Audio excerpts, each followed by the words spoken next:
All right. So back to the program. Now that we've gone through your Wolfie Awards, we have some questions from the audience that we'd like to ask both of you. So this is for Mr. Abrams.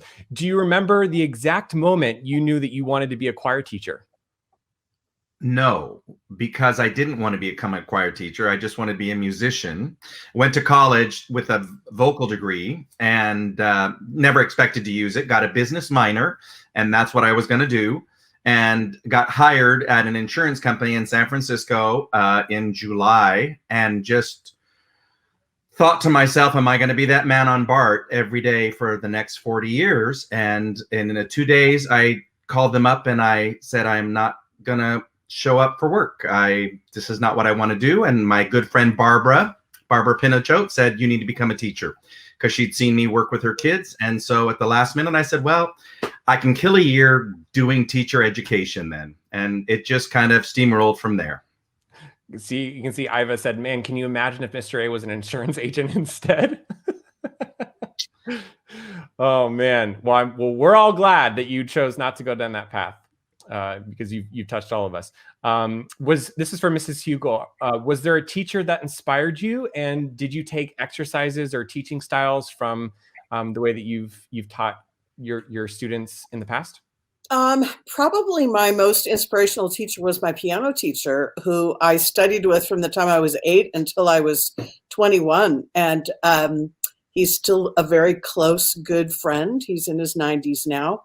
But he was hugely influential in my life and my choices. Yeah. Well, clearly it shows. He's the guy on your refrigerator, right? He's the guy on my refrigerator. Yeah. Oh, there you go. Well, he's still watching you. Yeah. All right. This is for both of you. What was your favorite tour? So tours are a fun, one of my favorite things about teaching has been going on tours, but it's also sometimes the most frustrating or difficult thing. And surprisingly, the big international tours are so much work and hassle that they usually don't come back as being something that changes your life or anything like that. They're the smaller ones. So Laurie, I got to grab something really quick. You tell them what our 2 favorite ones were. Our 2 favorite small tours or international tours? Small tours. Small tours. Oh, okay. We didn't collaborate on this, so I don't know if I'm going to say the right ones. I would say Alaska was one of them. We went to Anchorage, Alaska.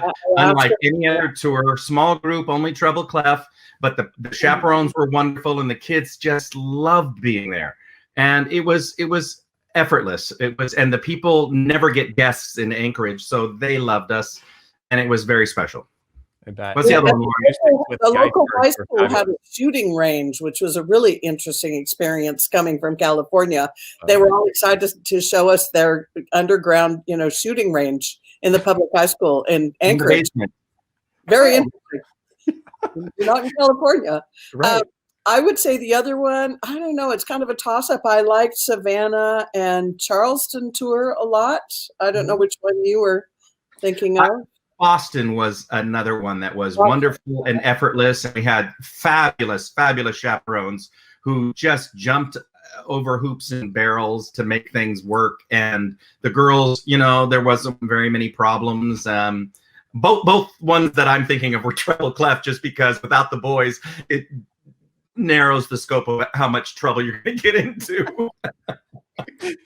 That's awesome. Well, I took a note here. I thought you were going to see Australia, so we're going to have to cross off that segment. That was my tour. That was Laurie's first international tour. It was.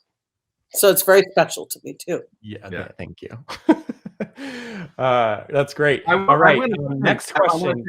One quick thing before we do. There was one after we took 3 humanitarian tours, one to New York right after 9/11, and one to New Orleans right after Hurricane Katrina, and then recently Houston right after the Hurricane Harvey. And they were all very heartfelt, and the kids really jumped in to do good service and things like that. But I specifically remember being in New York and singing on Ellis Island right after 9/11 and singing Shenandoah in this great hall where people used to sign in on Ellis Island for registration and such. And it was probably one of our most moving, spontaneous performances that I will never forget. What was that viral video? Was that from that tour, or was that from a different No, tour? that was from Rome. That was from Roger. Rome. Yeah, and that one has like 50,000 views on it or something like that. It's something crazy. I remember when I saw it and it just went viral, and then I was like, I went there. That's great. All right, next question. Was there anything that you didn't think you'd miss, but found out that you did miss it once retirement came?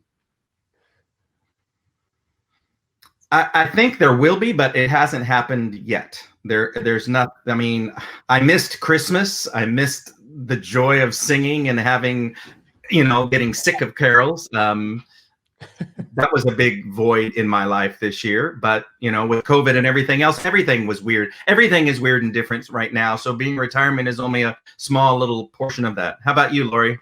I would say the same thing. I mean, I want to answer this question in a year. Right now, I miss having lunch with you. I miss having, sharing my leftovers with you at lunch. I miss all the good food you used to bring. Well, I was going to say, because when I was in high school, Ken used to bring lean cuisines to for lunch. Does that still happen? That ended with Laurie. Laurie, she raised the bar. She raised the bar. That's awesome. All right, last question. What's your favorite song that you've conducted, or favorite song that you've played? Laurie? The favorite song that I've played, I think, is the Jason Robert Brown Hanukkah Suite. We've done it a couple of times, and it is fun, and it got a good piano part. It's challenging. It has great solos. I'd have to say that nasty page turns. Yeah, that was one of my favorites. That's awesome. There's so many songs. I usually, when we did a Golden State song, it was because I really felt attached to it. So many of those songs just were things that I love. But if I have to think which ones would be the most special, every tour that we took internationally, and when we did things with Charlotte Wood and the festivals, we would do Shenandoah and Ain't It That Good News. So I think both of those have a very special place in my heart. Those are both beautiful songs. I'm glad we opened with Shenandoah then. Great. Awesome. Well, thanks for indulging in that with us. So we're gonna change gears a little bit. And if you thought that last tribute video was good, we couldn't just put one together. I told you, you guys have a fan club that could rival the Beliebers. So here's one more video from your students.